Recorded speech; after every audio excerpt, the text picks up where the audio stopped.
Hello दोस्तों, good morning. कैसे हो आप सभी? आई होप आप सभी के सभी बहुत अच्छे होंगे। जैसा आपको पता है कि सीजीएल के एग्ज़ाम चल चुके हैं। सीजीएल के एग्ज़ाम स्टार्ट हो चुके हैं कल से, और लेवल आ रहा है बिल्कुल इजी। क्या आ रहा है मेरे भाई? लेवल आ रहा है बिल्कुल इजी। अगर आप मेरी ये जीडी वाली क्लास भी ले रहे हो तो भी आप पूरे के पूरे सवाल करके आ सकते हो, क्योंकि इतना मैंने जीडी में करा रखा है। ठीक है मेरे भाई? तो जो जीडी वाले बच्चे दे रहे हैं एग्ज़ाम, उनके लिए ये वाली क्लास से भी काम हो जाएगा सीजीएल प्री के लिए। तो सीजीएल प्री के लिए तो, और जो मेरी सीजीएल वाली क्लासें देख ही रहे शुरू से, वो तो मैंने मेंस तक पूरा करवा दिया है।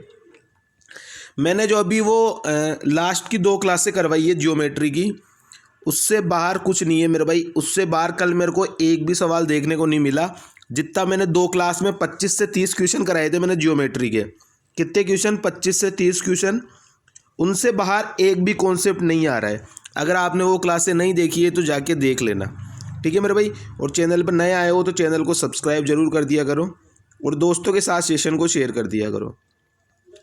ठीक है मेरे भाई? जो सीजीएल वाले हैं, वो सीजीएल के मेरे मिक्स क्वेश्चन के प्रैक्टिस सेशन प्लेलिस्ट में जाना, मिक्स क्वेश्चन खोलना। और जो मैं सीजीएल के अभी के जो ये शाम को जो करवा रहा हूँ पुराने पेपर, वो जाके देख लेना एसएससी सीजीएल वाली क्लास। ठीक है? तो इससे बाहर आपको एक सवाल देखने को नहीं मिलेगा। सारे के सारे जितने भी सवाल पूछे गए, तीनों के तीनों शिफ्ट के मैंने कल पूरा का पूरा एनालिसिस करा दिया है। ठीक है मेरे भाई? तो ये सारे के सारे सवाल इनसे ही है। मैंने तो पहले बोल दिया था कि इनसे बाहर एक सवाल नहीं आएगा, और इनसे बाहर एक सवाल नहीं है। और ये और देख लो कि इतना इजी पेपर आ रहा है कि अगर जीडी की क्लास में करा रहा हूँ ये सुबह वाली, अगर आप ये भी देख लेते हो तो सीजीएल प्री का पेपर में आप 25/24 नंबर तो आराम से ला सकते हो। 24 सवाल आराम से कर सकते हो 25 से, क्योंकि इतना इजी पूछ रहा है ना कि जीडी वाले और सीजीएल वाले दोनों में कोई फ़र्क नहीं समझ रहा, कोई लेवल का फ़र्क नहीं समझ रहा है। इतना आसान पेपर पूछ रहा है मैथ्स का। ठीक है मेरे भाई? तो इसलिए मैं कह रहा हूँ कि ये जीडी वाली क्लास भी लिया करो। अगर सिर्फ और सिर्फ आप जीडी वाली क्लास लेते ना, तो इससे भी आपके 24 सवाल तो आराम से हो जाते हैं।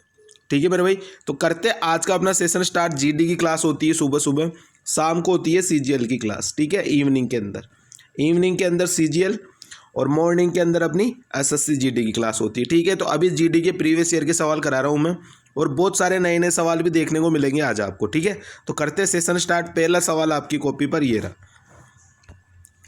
क्या बोल रहा है सवाल में? देखना, समझना सवाल को। एक धनराशि को 2 वर्ष के लिए एक निश्चित दर पर साधारण ब्याज पर रखा गया। यदि इसे 4% अधिक दर पर रखा जाता है तो 480 रुपये अधिक प्राप्त होते हैं।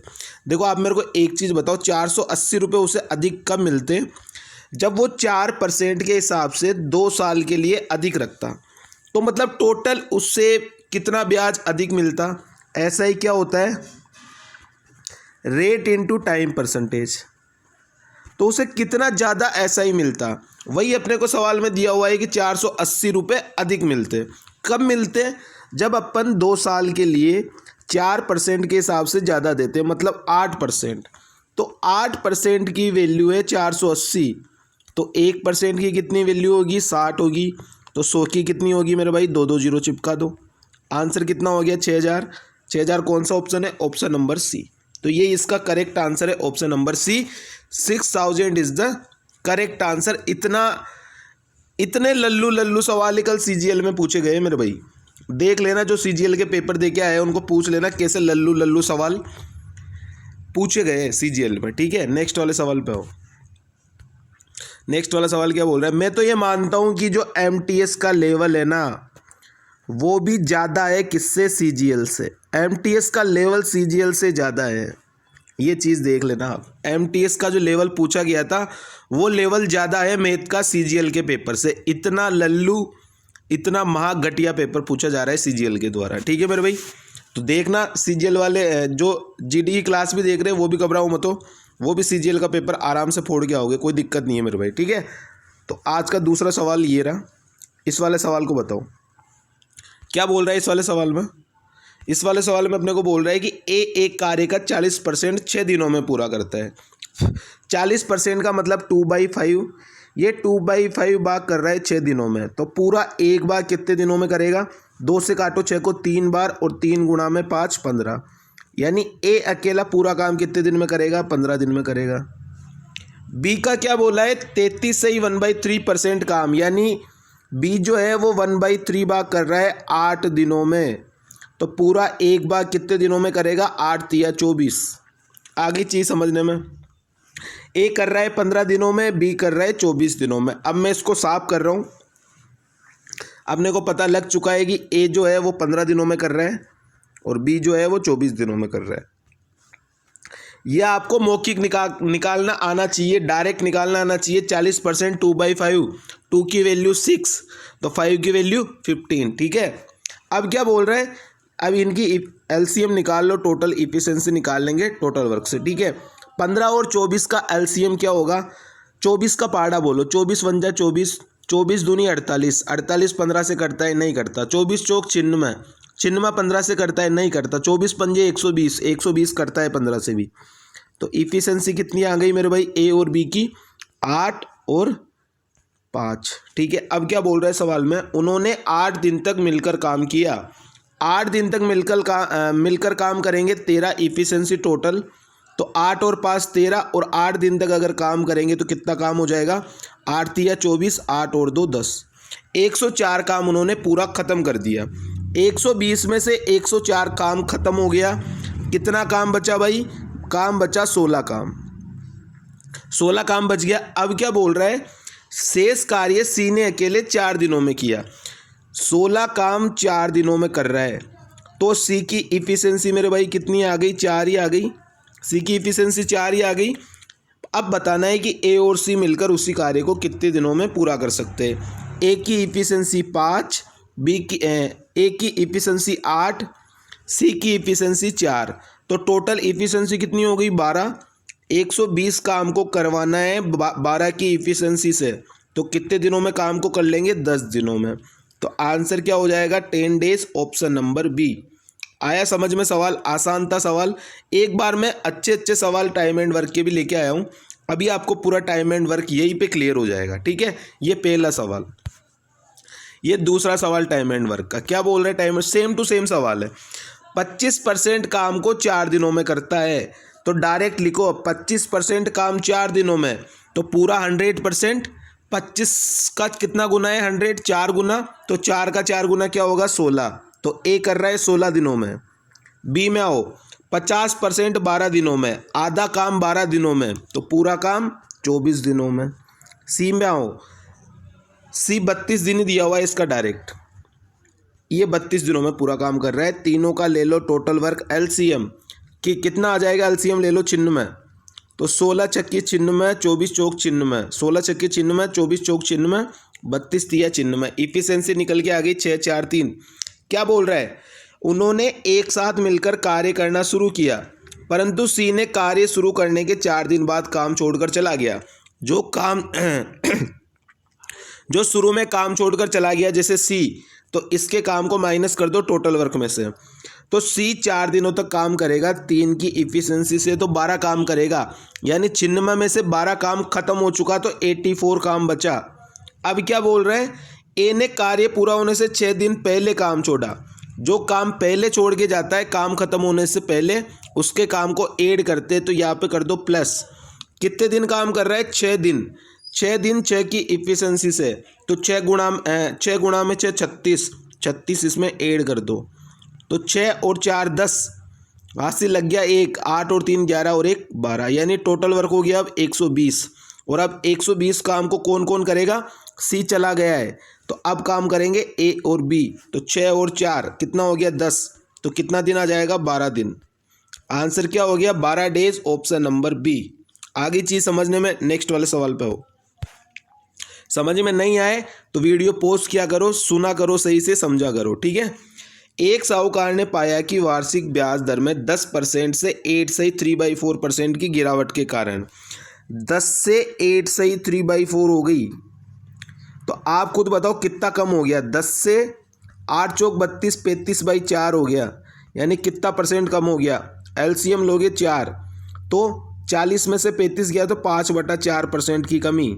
और इस 5/4% की वैल्यू क्या दी है मेरे भाई, ये दी है 84.50 की कमी, तो 84.50। ठीक है, तो 100% का कितना आ जाएगा, निकाल लो। 5 से काटोगे इसको और फिर 4 से गुणा करके 100 से गुणा करोगे तो कितना आ जाएगा, 6760। आंसर कितना आ जाएगा, 6760, ऑप्शन नंबर बी। ठीक है, आसान सा सवाल था कि पहले 10% से दे रहा था, अब 8 से ही 3/4% से दे रहा है, तो कितने का कम हुआ, 5/4% का। इस 5/4% की वैल्यू क्या बोली है कि 84.50 कम हो गया। ठीक है मेरे भाई, नेक्स्ट वाला सवाल पे आओ। क्या बोल रहे हैं नेक्स्ट वाले सवाल में, जो जो सवाल करे हुए ना उनको जल्दी जल्दी करेंगे, और जो सवाल नए आएंगे उनको मैं पूरा समझा के करवाऊंगा। ठीक है, ए किसी काम को 16 दिनों में कर सकता है और बी किसी काम को 15 दिनों में कर सकता है। ए किसी काम को 16 दिनों में, बी किसी काम को 15 दिनों में, दोनों के दोनों कोप्राइम है, तो आपको पता है कि एलसीएम इनका गुणा ही आएगा। अब 15 गुणा 16 कैसे करें, 15 का स्क्वायर आपको पता है, 15 गुणा 15 225, 225 में 15 और जोड़ दो, 240 हो गया। इफिशिएंसी कितनी आ जाएगी, 15 और 16। अब क्या बोल रहे हैं सवाल में, ए द्वारा 4 दिन काम करने के बाद ए द्वारा 4 दिन काम कर लिया गया, तो 15 इफिशिएंसी 4 दिन काम करेगा तो 60 काम खत्म हो जाएगा। 15 गुणा में 4, 60 काम खत्म हो गया। कितना काम बचा, 180 काम बचा। अब 180 काम को पूरा करने के लिए बी भी ए के साथ शामिल हो जाता है। तो अब अगर ये दोनों के दोनों शामिल हो गए, ए और बी, तो इफिशिएंसी टोटल 31 हो गई, और ये काम कितने दिनों में पूरा होगा। अब आपको पता है 36 जो होता है, लेकिन ये 31 है तो 5 बार ही जाएगा भाग, और 31 × 5 कितना होता है मेरे भाई, ये होता है 155। 180 से कितना कम है 155, आप देखोगे 60 होता है तो 20, यानी 25/31, तो 25/31। आंसर कितना आ जाएगा, 5 से ही 25/31, ऑप्शन नंबर ए। और वैसे भी दिख रहा है भाई 5 एक ही ऑप्शन में है, तो डायरेक्ट भी लगा दो, 5 वाला ही ऑप्शन होएगा, ऑप्शन नंबर ए। ठीक है, नेक्स्ट वाले सवाल पे आओ। नेक्स्ट वाला सवाल क्या बोल रहा है, सेम टू सेम सवाल, मैंने कल भी ये समझाया था आपको, सेम टू सेम सवाल। एक चीज को 5600 में बेच रहा है और उसी चीज को 6160 में बेच रहा है। 5600 में बेच रहा है तो उसे कुछ हानि हो रही है, और 6160 में बेच रहा है तो उसे लाभ हो रहा है। अब सवाल में क्या बोला है कि जो लाभ प्राप्त होता है ना, वह हानि का 2/5 है। यानी अगर क्या बोल रहा है, अगर हानि और लाभ लिख लेना इधर साइड में, हानि और लाभ, अगर हानि 5 की है तो लाभ कितने का है, 2 का है। ये चीज बोला है कि लाभ प्राप्त होता है वह हानि का 2/5 है, यानी अगर हानि 5 है तो लाभ कितना है, 2 है। टोटल वैल्यू कितनी होगी, 7 यूनिट हो गई। 7 यूनिट की वैल्यू किसके बराबर आएगी मेरे भाई, इन दोनों के डिफरेंस के बराबर। 5600 और 6160 कितने का डिफरेंस है, 560 का।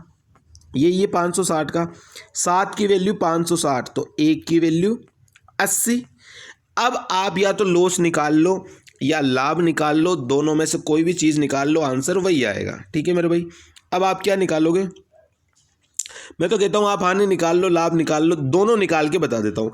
अगर मैं हानि से सवाल को करता हूँ, 5 यूनिट की हानि है, 1 की वैल्यू 80, तो 5 की वैल्यू 400। यानी अगर मैं 5600 में सामान बेच रहा हूँ तो मुझे कितने की हानि हो रही है, 400 की। यानी मेरा सीपी कितना रहा होगा, 5600 से 400 ज़्यादा रहा होगा, तभी तो मेरे को 400 की हानि हो रही है। तो आंसर कितना आ जाएगा, 6000। 6000 आंसर आ गया।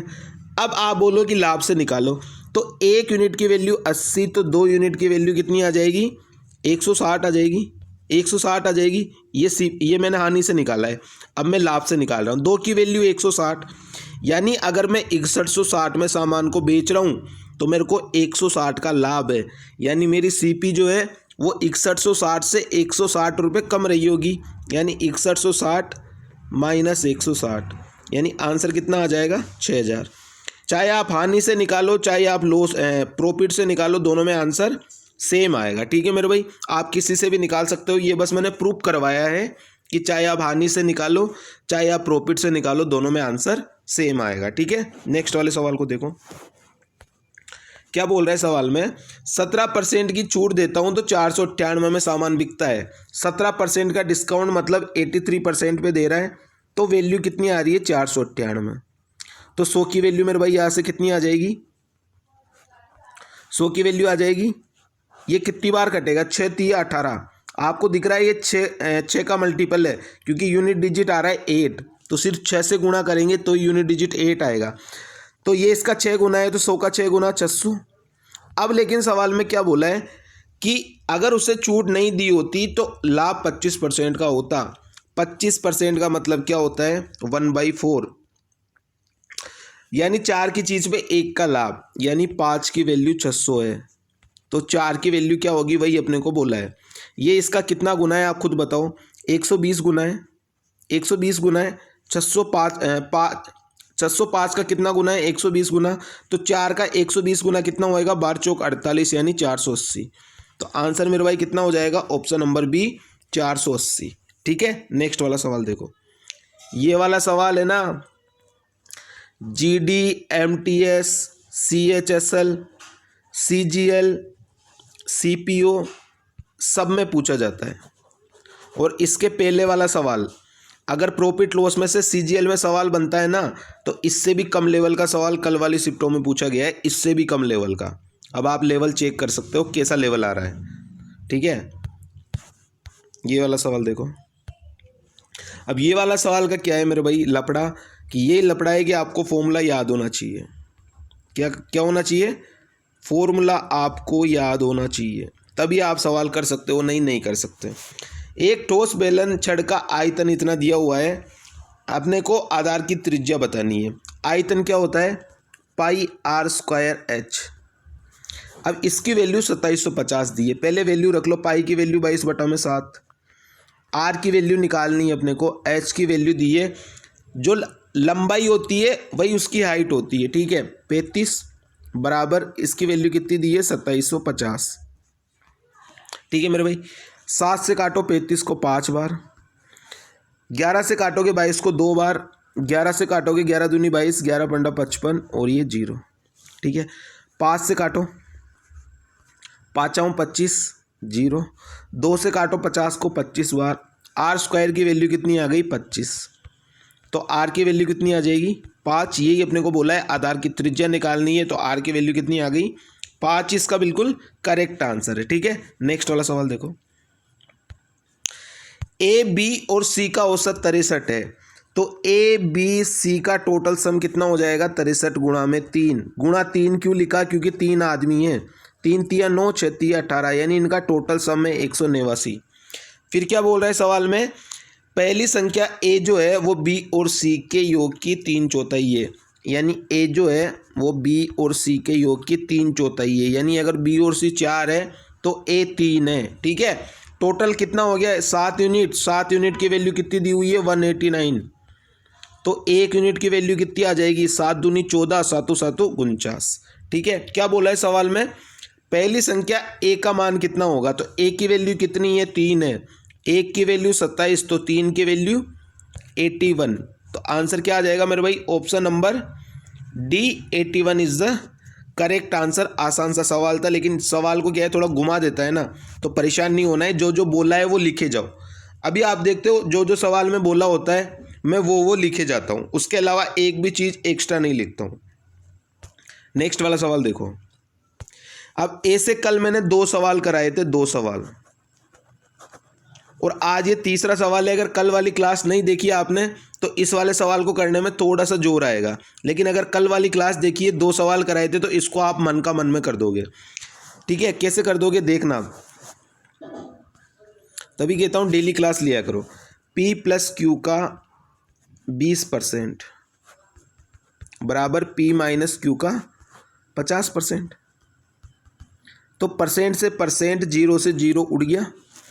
P + Q upon P - Q की वैल्यू कितनी आ गई मेरे भाई, 5/2 आ गई। अब P और Q की वैल्यू कैसे निकालोगे आप, कंपोनेंडो एंड डिविडेंडो। कल सिखाया था, नहीं सिखाया था, सिखाया था ना, कितना अच्छे से सिखाया था, कल बहुत अच्छे से सिखाया था। तो P/Q की वैल्यू कितनी आ जाएगी, मैंने क्या बोला था, एक बार जोड़ोगे तो 7 और एक बार घटाओगे तो 3। तो P और Q की वैल्यू कितनी आ गई, 7 और 3। ये इसका करेक्ट आंसर है, ऑप्शन नंबर बी। कल 2 सवाल कराए मैंने ऐसे same to same, componendo and dividendo rule से। ठीक है, तो कल की क्लास देखी होगी तो समझ में आ जाएगा, नहीं देखी है तो अच्छे से समझाया, कल जाके देख लेना। ये वाला सवाल बताओ, ऐसे सवाल भी कल मैंने करवाया था। 1800 के कुल कितने गुणनखंड है, तो 1800 को पहले आप क्या करोगे, प्राइम नंबर में तोड़ोगे। तो 1800 को किस तरीके से तोड़ सकते हो, आप तोड़ सकते हो इसे 18 गुणा में 100, ऐसे तोड़ सकते हो। लेकिन आपको क्या करना है, इसको प्राइम नंबर में तोड़ना है। प्राइम नंबर में कैसे तोड़ोगे, अब आप बोलोगे प्राइम नंबर में कैसे, तो इसको मैं 3 का स्क्वायर इंटू 2 लिख सकता हूँ 9 इंटू 2 18 हो गया। और इसको मैं कैसे लिख सकता हूँ, 25 गुणा में 4 यानी 5 का स्क्वायर इंटू 2 का स्क्वायर। अरे 25 गुणा में 400 हो गया, इधर 9 गुणा में 2 18 हो गया। अब इनको एक साथ लिख लो, 2 की पावर कितनी हो गई, 1 इधर और 2 इधर, 3 हो गई। इंटू 3 की पावर कितनी हो गई, 2 हो गई। इंटू 5 की पावर कितनी हो गई, 2 हो गई। अब मैंने आपको कल क्या बताया था कि आप क्या करोगे, जितनी भी पावर होगी उसमें +1 करके और गुणा कर दोगे। 3 है पावर तो 3 + 1 कितना हो गया, 4 हो गया। इंटू 2 पावर है तो 2 + 1 3 हो गया। इंटू 2 पावर है तो 2 + 1 3 हो गया। तो आंसर कितना आ जाएगा, 4 तिया 12 और 12 तिया 36। आंसर कितना हो गया मेरे भाई, 36 इसका बिल्कुल करेक्ट आंसर है। कुल कितने गुणनखंड हो जाएंगे, 36। ठीक है, इस तरीके से आपको निकालना है। और अगर आपसे ये वाला टूटता नहीं है डायरेक्ट, तो आप जैसे मैंने तोड़ा है पहले फैक्टर में, फिर ऐसे तोड़ा, तो आप इसको इस तरीके से सोच के तोड़ सकते हो। कुल मिला के प्राइम नंबर में तोड़ना है। ठीक है, नेक्स्ट वाला सवाल देखो। अब इस वाले सवाल को आप चाहो ना तो 1 सेकंड का सवाल है ये, लेकिन मैं समझा देता हूँ। कोई सवाल अगर नया आता है तो मैं उसको पहले समझा देता हूँ। एक आयत जिसका क्षेत्रफल 154 सेंटीमीटर स्क्वायर है और उनकी भुजाओं में 3 सेंटीमीटर का अंतर है, तो लंबी भुजा की लंबाई क्या होगी, ये अपने को बताना है। लंबी भुजाएं की लंबाई बतानी है। अगर मैं लंबी भुजा मानूँ 14, लंबी भुजा मानूँ 14, तो छोटी वाली भुजा इससे 3 कम होगी, यानी इससे 3 कम होगी, यानी 11 होगी। क्या 14 गुणा में 11 154 आता है क्या, बिल्कुल आता है। तो आंसर क्या हो गया, 14। ये बाई ऑप्शन आप कर सकते हो, लेकिन मैं आपको पूरा तरीका समझा रहा हूँ किस तरीके से आप करोगे। ठीक है, किस तरीके से आप करोगे सवाल को। ये एक आयत है मेरे भाई, ये एक आयत है। अब अगर मैं इसको x मानूँ तो ये लंबी वाली भुजा x + 3 होगी कि नहीं होगी, होगी ना। इसका क्षेत्रफल 154 है। क्षेत्रफल क्या होता है, आयत का लंबाई गुणा में चौड़ाई, यानी x × x + 3। और इसकी वैल्यू किसके बराबर है, 154 के बराबर है। अब आप क्वाड्रेटिक इक्वेशन सोल्व करोगे या फिर डायरेक्ट बाई ऑप्शन करोगे। अगर आप लंबी भुजा मानते हो 14, यानी x + 3 की वैल्यू मानते हो अगर आप 14, तो x की वैल्यू कितनी आएगी, 11 आएगी। क्या 11 गुणा में 14 154 होता है क्या, बिल्कुल होता है। तो x की वैल्यू कितनी आ गई, 11 आ गई। लेकिन अपने को क्या बोला है, लंबी वाली भुजा, तो लंबी वाली भुजा कौन सी है, x + 3 है। तो 11 + 3 कितना हो गया मेरे भाई, 14 हो गया। या फिर आपने डायरेक्ट ही लिख दिया था 14, तो आंसर कितना हो जाएगा, 14। ठीक है, इस तरीके से आप इसको सोल्व कर सकते हो। नेक्स्ट वाला सवाल देखो। नेक्स्ट वाले सवाल में क्या बोल रहे हैं, नेक्स्ट वाले सवाल में बोल रहे हैं कि एक बिल को निपटाने के लिए 8 दोस्त प्रत्येक 20 रुपये का योगदान देता है। 8 आदमी 20 रुपये दे रहे हैं अगर, ठीक है, 8 आदमियों ने 20 रुपये का खर्चा किया है सभी ने मिलकर।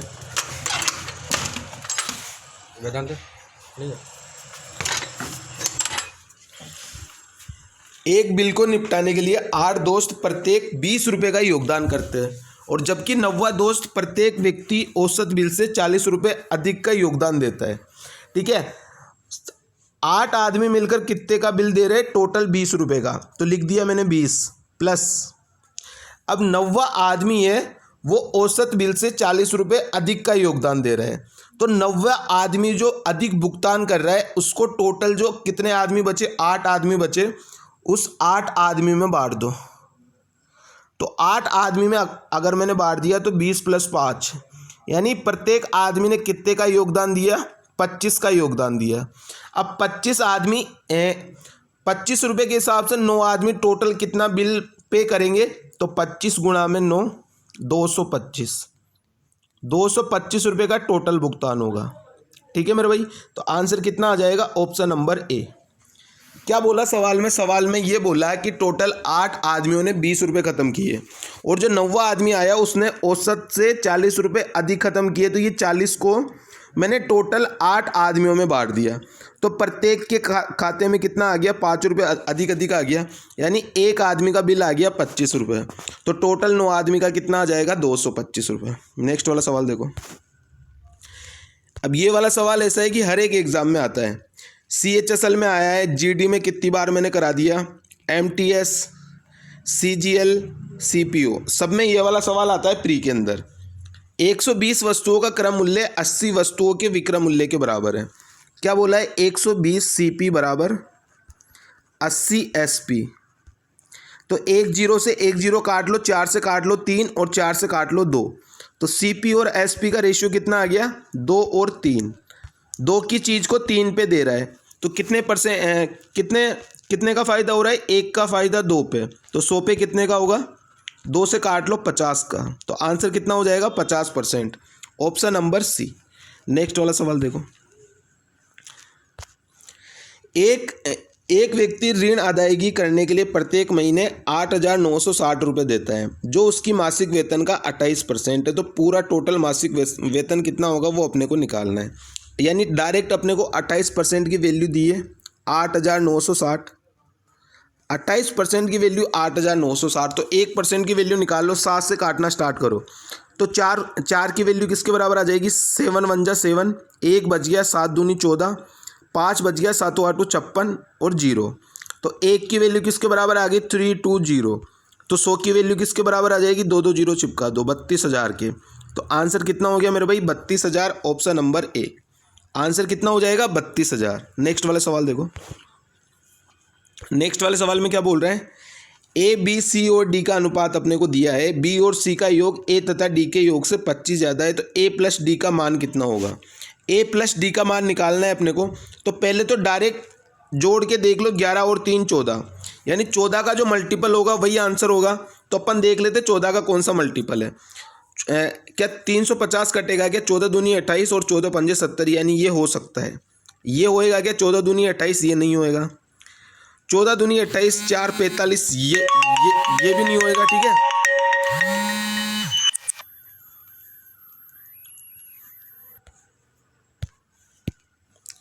14 का मल्टीपल ये भी नहीं है, 14 का मल्टीपल ये भी नहीं है। 14 का ओनली एक ही मल्टीपल है, 350। तो करेक्ट आंसर क्या हो जाएगा, ऑप्शन नंबर A, 350 इसका बिल्कुल करेक्ट आंसर है। अगर आपको पूरा करना है तो पूरा किस तरीके से करोगे, पूरा करने की ट्रिक भी सीख लो और बाई ऑप्शन करने की ट्रिक भी सीख लो, दोनों की दोनों इंपॉर्टेंट है, ठीक है। क्या बोला है, B प्लस C का योग। तो B प्लस C कितना है, 7 और 8 15। और A तथा D का योग, A तथा D का योग कितना है, 11 और 3 14।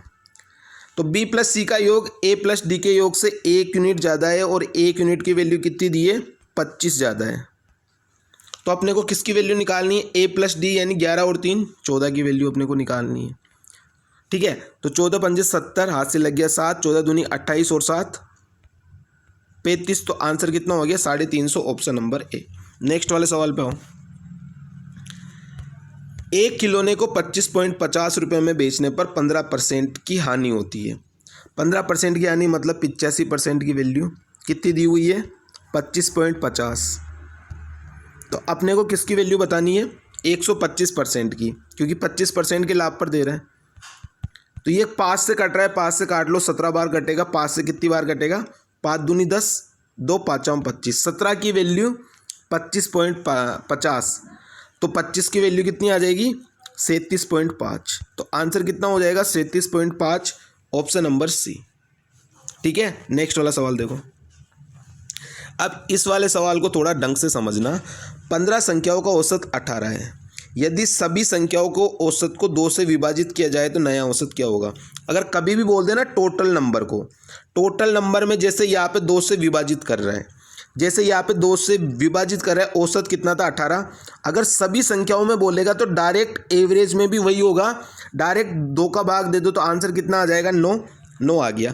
अगर यही अपने को बोलता 2 से गुणा करते तो 18 गुणा में 2, आंसर कितना हो जाता, 36 हो जाता। अगर बोलता सभी संख्याओं में 2 को जोड़ दे तो आंसर कितना हो जाता, 18 + 2 20 हो जाता। अगर ये बोलता सभी संख्याओं में से 2 घटा दे तो 18 - 2, आंसर कितना हो जाता, 16 हो जाता। जो भी बोलेगा सभी संख्याओं में करने के लिए तो डायरेक्ट एवरेज में भी वही होगा। डायरेक्ट आप एवरेज को भी उतना ही भाग दे सकते हो, गुणा कर सकते हो, जोड़ सकते हो, माइनस कर सकते हो। इसमें विभाजित करने को बोला था तो डायरेक्ट एवरेज पे फर्क पड़ेगा, डायरेक्ट एवरेज को मैंने 2 से भाग दे दिया। नेक्स्ट वाला सवाल देखो, एक धनराशि कितने प्रतिशत वार्षिक दर पर 12 वर्ष में दोगुनी हो जाएगी? 1 से दोगुनी हो रही है तो ब्याज कितना मिलेगा? 1 मिलेगा। तो 1 गुणा में 100 डिवाइड बाई प्रिंसिपल कितना है? 1 ही है, और इनटू में टाइम कितना दिया हुआ है? 12 साल। तो 12 का भाग दे दो, कितना आ जाएगा? 100 बटा में 12 कितना होता है? ये होता है 12 का पाड़ा बोलो, 12 8 96, कितना बच गया? 4 बटा में 12 यानी 1/3। तो आंसर कितना हो गया? 8 सही 1/3%। कितना आंसर हो गया? 8 सही 1/3%। नेक्स्ट वाला सवाल देखो, एक वस्तु को 20% की हानि पर बेचा जाता है, यानी 100 की चीज़ को कितने पर बेचेगा? 80 पर बेचेगा। ये सीपी है और ये एसपी है। अब क्या बोला है? यदि विक्रय मूल्य को 40% बढ़ा दूँ, विक्रय मूल्य को 40% बढ़ा दूंगा तो इसका 40% कितना होता है? 8 चौक 32 यानी 32 होता है। तो 80 में अगर 40% बढ़ाऊंगा, 32 जोड़ूंगा तो कितना हो जाएगा? 112 हो जाएगा। अब आप ये बताओ, 100 की चीज़ को 112 पे दे रहे हो तो लाभ परसेंट कितना होगा? 12 ही होगा। तो आंसर कितना हो जाएगा? Option number A 12%। ठीक है, नेक्स्ट वाला सवाल देखो, 9 क्रमागत सम संख्याओं का औसत, ये तो अभी मैंने करवाया है जस्ट। ठीक है, इसका आंसर कितना हो जाएगा? इसका आंसर था अपना पास 9 था। इसका सम संख्याओं को 9 में से अच्छा ये सवाल अलग है। ठीक है, वो वाला सवाल अलग था, ये वाला सवाल अलग था, और ये वाला सवाल अलग है। ठीक है, दोनों के दोनों सवाल अलग अलग हैं। 9 क्रमागत सम संख्याओं का औसत 18 है। अगर 9 संख्याएं हैं तो औसत कौन सा होगा? बीच वाला नंबर। और अगर टोटल 9 नंबर है तो बीच में कौन से नंबर होगा? 5th नंबर होगा। तभी तो 4 इधर हो जाएंगे नंबर और 4 हो जाएंगे इधर नंबर। और सारे के सारे क्या है? सम नंबर है, यानी प्रत्येक के बीच में 2 का गैप होगा। और ये 5th वाला नंबर कौन सा आ जाएगा? 18। अब क्या बोला है? सबसे छोटी संख्या कौन सी होगी? अब अगर 5th नंबर पे है 18 तो जो सबसे पहले नंबर पे रही होगी वो उससे 4 नंबर पहले रही होगी, और चारों के बीच में 2 का डिफरेंस, यानी 2 गुणा में 4 8 कम रही होगी। यानी अगर संख्या 5th नंबर वाली 18 है तो इससे 8 कम, यानी संख्या क्या रही होगी? 10 रही होगी। या फिर आप ऐसे भी समझ सकते हो, अगर आपको ऐसे समझ नहीं आता तो, कि अगर 5th नंबर पे है 18, 5th नंबर पे 18, इससे पहले 4 संख्या रही होगी। 18 से पहले 16 रही होगी, 16 से पहले 14, 14 से पहले 12 और 12 से पहले 10।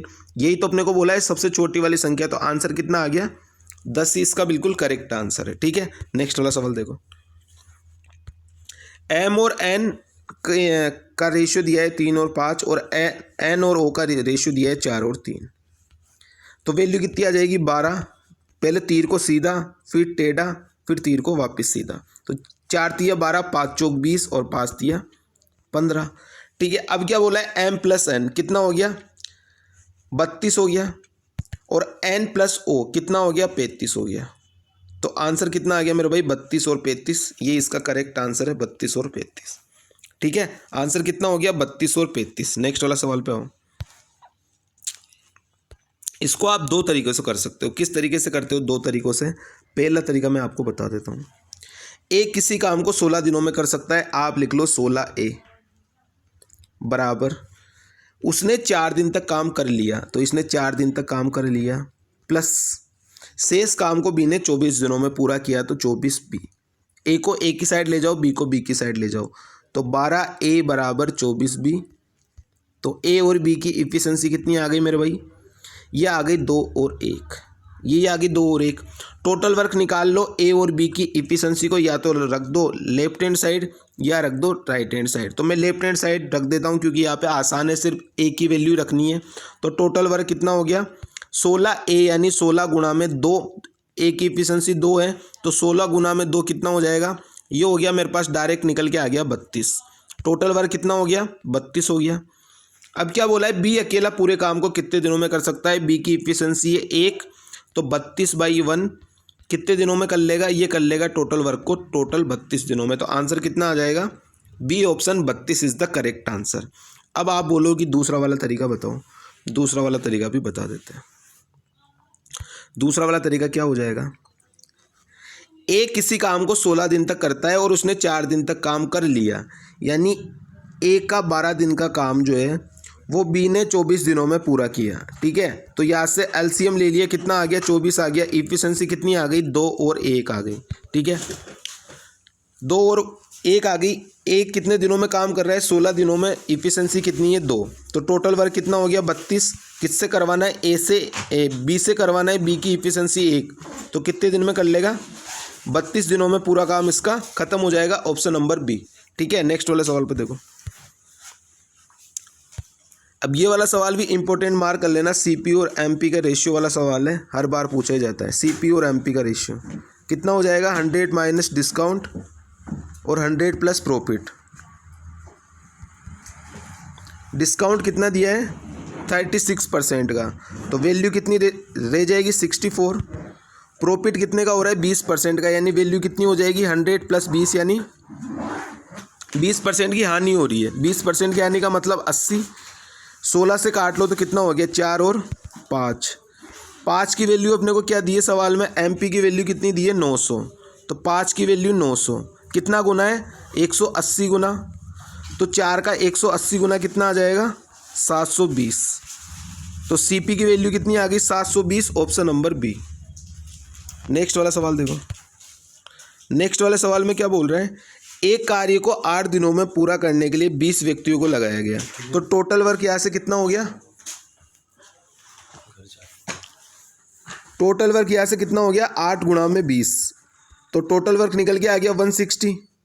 अब क्या बोल रहे हैं सवाल में, कोविड-19 संक्रमण के कारण 4 व्यक्ति 4 दिन बाद कार्य छोड़कर चले गए, यानी टोटल 4 व्यक्ति 4 दिन बाद काम छोड़कर जा रहे हैं, यानी उन्होंने 4 दिन तक तो काम किया होगा। 4 व्यक्ति 4 दिन के बाद काम छोड़कर जा रहे हैं, यानी उन्होंने 4 दिन तक तो काम किया होगा। टोटल 20 व्यक्तियों ने, उन्होंने अगर 4 दिन तक काम किया, 4 व्यक्ति 4 दिन बाद कार्य छोड़कर चले गए, तो 20 ने 4 दिन तक तो काम किया, कितना काम बचा 80 काम बच गया। अब अगर ये काम छोड़कर जा रहे हैं 4 आदमी 4 दिनों तक तो काम करेंगे, 20 के 20 आदमी, तो 80 काम हो जाएगा। अब अगर 4 दिन के बाद इन्होंने काम छोड़कर चले गए 4 आदमी, तो कितने आदमी बचे 16 आदमी बचे। अब अगर 16 आदमी 80 काम को करेंगे तो 5 दिन में ख़त्म कर देंगे, लेकिन आप बोलोगे 5 दिन तो कहीं है ही नहीं, तो मैं बोलूँगा कि पूरा सवाल पढ़ो। कार्य को पूरा करने के लिए आवश्यक दिनों की कुल संख्या, तो 4 दिन यहाँ पे और 5 दिन यहाँ पे, तो टोटल कितने दिन हो गए 4 + 5 9 दिन ही इसका बिल्कुल करेक्ट आंसर है, ऑप्शन नंबर ए। आंसर क्या हो जाएगा option number A, 9 days is the correct answer. Next वाला सवाल देखो। अब ये वाला सवाल में अगर आपको बेसिक चीज़ें कंप्लीट है आपको आती है, तो आप आराम से 1 सेकंड में करके ले जाओगे सवाल को।